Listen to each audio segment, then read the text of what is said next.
विद्यार्थियों, आज मैं पढ़ाऊंगा हिंदी व्याकरण के महत्वपूर्ण विषय कारक।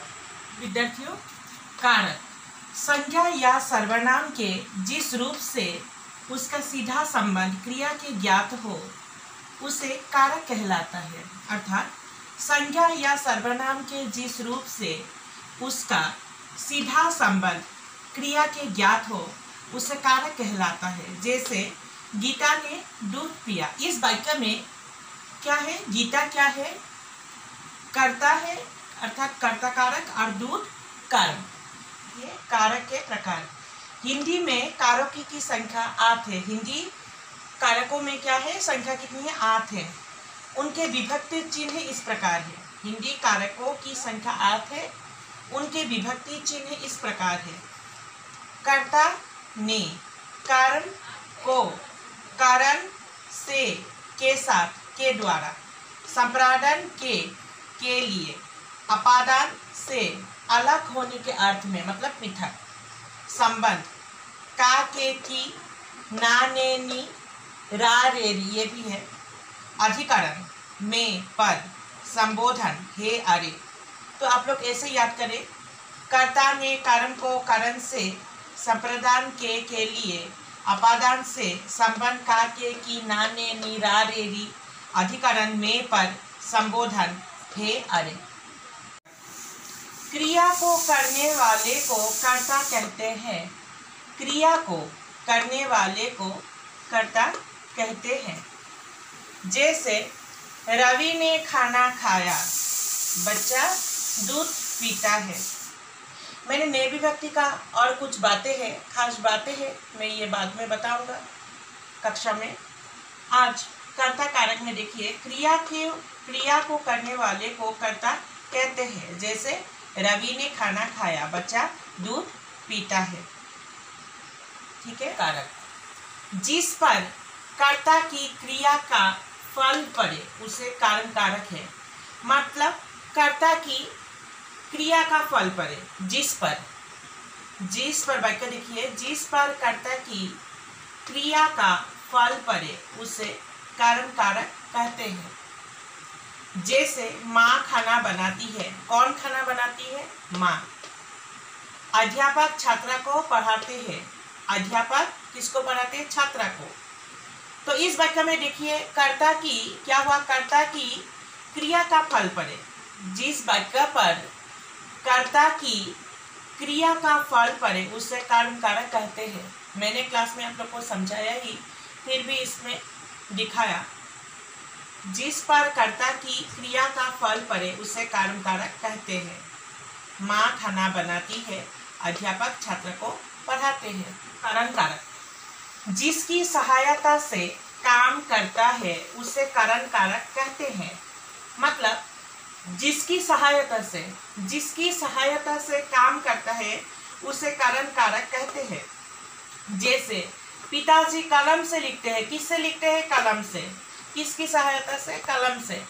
तो इसलिए कारण कारक हुआ। देखिए, जिसकी सहायता से काम करता है उसे कारण कारक कहते हैं। जैसे पिताजी कलम से लिखते हैं। ठीक है। कारक जिसके लिए कार्य किया जाए उसे संप्रदान कारक कहते हैं। मतलब जिसके लिए कार्य किया जाए उसे क्या कहा जाते हैं? संप्रदान कारक। जैसे माँ के लिए साड़ी खरीदी। किसके लिए साड़ी खरीदी? माँ के लिए। और बातें देखना, भाई ने बहन को उपहार दिया। किसको उपहार दिया? बहन को। तो देखिए, जिसके लिए कार्य किया जाए उसे संप्रदान कारक कहते हैं।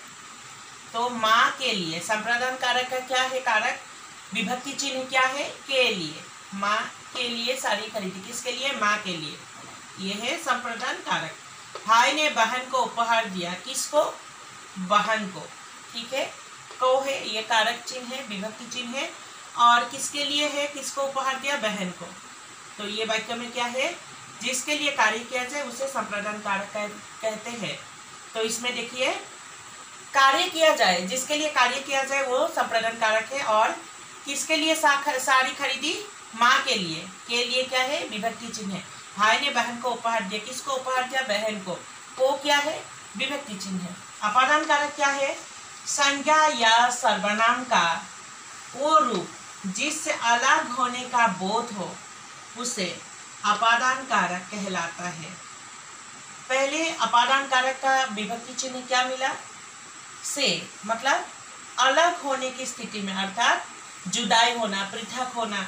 तो इसमें देखिए संज्ञा या सर्वनाम का वो रूप जिस रूप से अलग होने का बोध होता है, अलग होने का बोध हो, उसे अपादान कारक कहलाते हैं। जैसे पेड़ से पत्ता गिरा, पेड़ से पत्ता गिरा मतलब पेड़ से पत्ता गिर गया, ये से क्या है? विभक्ति चिन्ह है अपादान कारक का। ठीक है, ये संबंध कारक।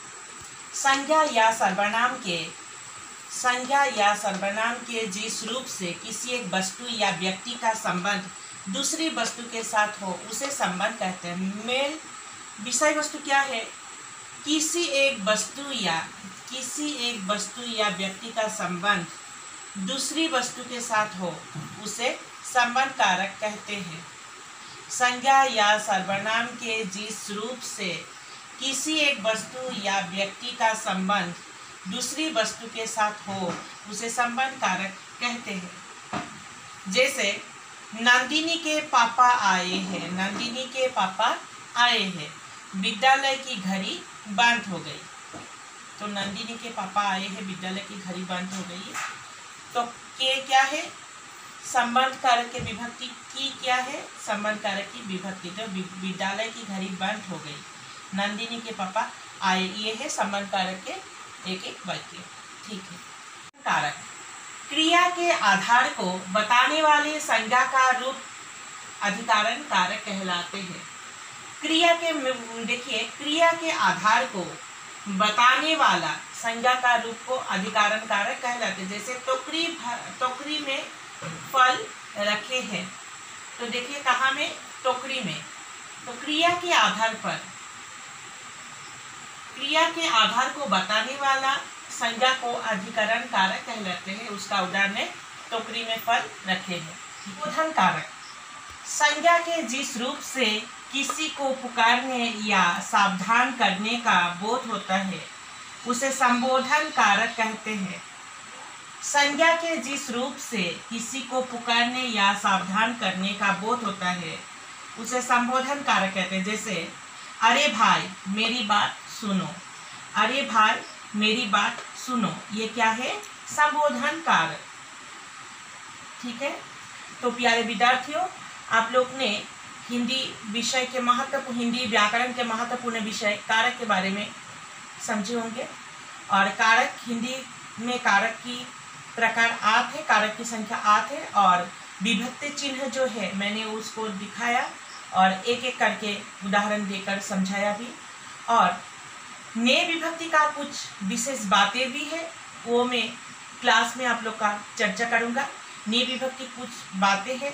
आज मैं कर्ता कारक, कारण कारक से लेकर संबोधन कारक तक एक एक उदाहरण देकर समझाया। मैं ये विषय क्लास में भी समझाया आप लोग को भी। और ने विभक्ति का जो रूप है, ने विभक्ति का जो महत्वपूर्ण बातें हैं, वो मैं अगली कक्षा में चर्चा करूँगा। ठीक है, धन्यवाद।